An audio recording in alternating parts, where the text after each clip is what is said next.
LGBTQIA+ member na nagpanggap na babae at nakasal sa isang binatang Moro sa Sultan Kudarat, posibleng maharap sa legal na aksyon.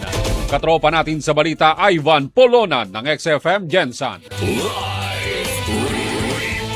Report. Posibleng marap sa legal na aksyon ang isang 21 taong gulang na miyembro ng LGBTQIA+ community matapos magpanggap na babae upang makasal sa isang 20 anyos na binatang Moro sa barangay Malisbong, Palimbang, Sultan Kudarat.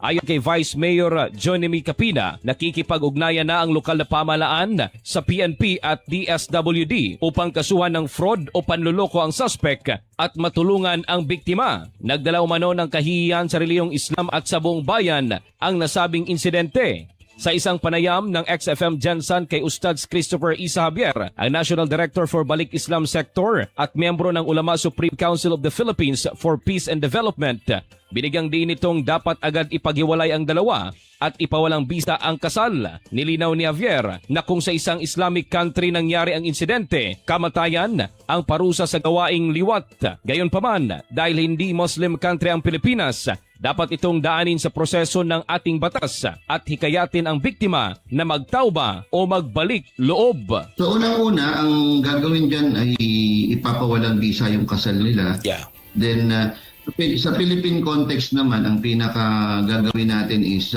encourage yung lalaki na magtauba. Ipawalang visa yung kasal.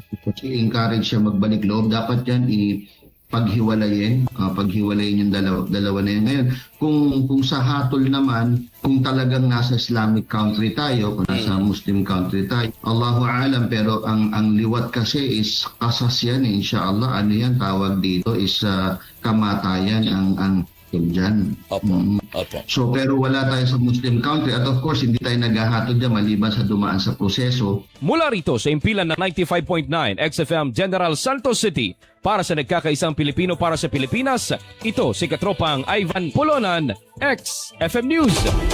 Cellphone Plus Gold, mapalit sa mga butika sa inyong lugar.